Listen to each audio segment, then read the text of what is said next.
नमस्ते, अपडेट रुड़की में आपका स्वागत है। हम हैं प्रेस क्लब रुड़की, जो नहर किनारा है जहां कावड़ यात्रा चल रही है। उसी कावड़ यात्रा के लिए प्रेस क्लब जो पत्रकार बंधु हैं, सभी पत्रकारों के द्वारा यहां पर भंडारे का आयोजन किया गया है कावड़ियों के लिए। और उसी भंडारे के आयोजन में जो विधायक है खानपुर उमेश कुमार, जो पत्रकार रहे पूर्व में, और वो पत्रकारों का सहयोग करने के लिए, सपोर्ट देने के लिए यहाँ पर पहुँचे हुए हैं। और जिस प्रकार यहाँ जो जल निगम जो जल की व्यवस्था कर रहे हैं, उन्हें यहाँ पर सम्मानित किया जा रहा है उनके द्वारा। और जिस प्रकार ये पूरे दिन कावड़ियों की सेवा में जल का कार्य कर रहे हैं, यहाँ पे नगर निगम के जो कर्मचारी हैं, उनका सम्मान करते हुए यहाँ पे विधायक जी दिखाई दे रहे हैं। और यहाँ पर इन्हें प्रसाद भी वितरित करते हुए यहाँ पे विधायक जी दे रहे हैं।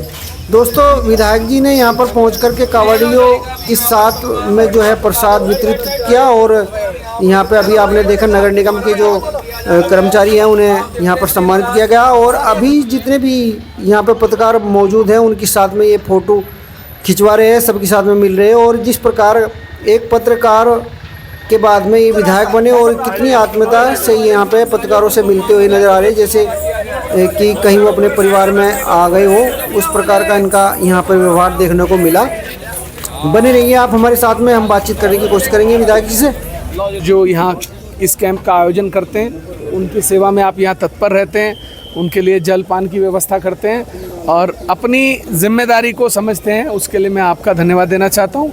भोले बाबा की सब पर कृपा बनी रहे, समाज में सद्भाव रहे, बस मैं तो यही कहना चाहता हूँ। उत्तराखंड जल संस्थान के कर्मचारियों को भी आपने सम्मान देने का काम कराया, क्या कहना चाहोगे? देखिए, उत्तराखंड जल संस्थान के कर्मचारी दिन रात कांवड़ियों के लिए जल की व्यवस्था, मोहल्लों में पानी की जल की व्यवस्था, हर जगह पर वो बिना नागा। अभी आप देखिए, जो इस समय टैंकर पर लोग मौजूद थे, ये समय हो रहा है लगभग 5 बजने जा रहे हैं। मैंने उनसे पूछा कि आपने खाना खाया?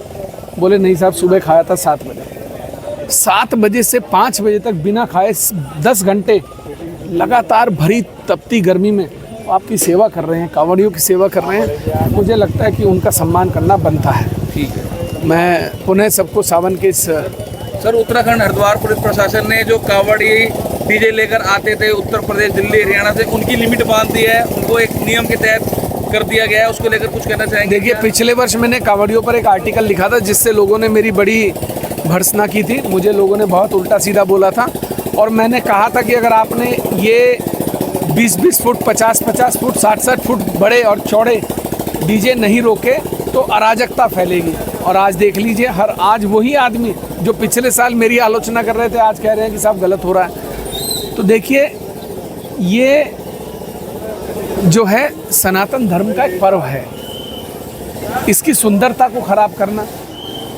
इसकी भव्यता को खराब करना, इसकी भक्ति और शक्ति को बदनाम करना, ये एक बहुत गलत कृत्य है।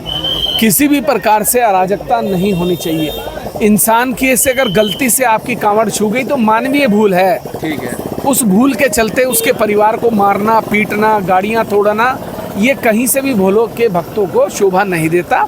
मैं फिर सबसे निवेदन करना चाहूँगा, आप आइए, आप हमारे हम आपका पलके बिछाकर स्वागत करते हैं, लेकिन अराजकता मत फैलाइए, बस इतना निवेदन। विधायक जी, आपके द्वारा स्वागत किया गया था हेलीकॉप्टर से पुष्प करके जी। हाँ, इस वर्ष भी कुछ इरादा है? भाई, प्रयास कर रहे हैं, मौसम खुल जाए अगर हमको, क्योंकि हम तो आज का भी सोच रहे थे, लेकिन सुबह होते ही बरसात होने लग जाती है इतनी कि माहौल ही नहीं। क्योंकि भैया अभी समाज की बहुत सेवा करनी है, तो थोड़ा मैं चाहता हूँ कि मैं भी जिंदा रहूँ तो सेवा करता रहूँगा। अच्छा सर, कावड़ से हटकर अगर बात करें, जो आपने मीटिंग करी है बंगाल सेपरेट ग्रुप के जो अधिकारी है, जो उनके ब्रिगेडियर साहब है, उनसे बात करिए आपने और नगर विधायक जी ने। देखिए, आपने बहुत अच्छा सवाल किया। पिछले 3 वर्षों से लगातार इस रेलवे ओवरब्रिज के लिए प्रयास किया जा रहा था। सेना की ज़मीन का अधिग्रहण करना अपने में एक बहुत बड़ा काम होता है, क्योंकि सेना अपनी इंच भर ज़मीन भी बहुत आसानी से नहीं देती। बहुत लंबी प्रक्रिया है, राज्य से, केंद्र से, सेना से, रक्षा मंत्री से, सब जगह। खैर, अब हम इसमें सफल हो गए हैं। सेना हमें ज़मीन देने के लिए तैयार हो गई है, पीडब्ल्यूडी विभाग भी अधिग्रहण के लिए तैयार है।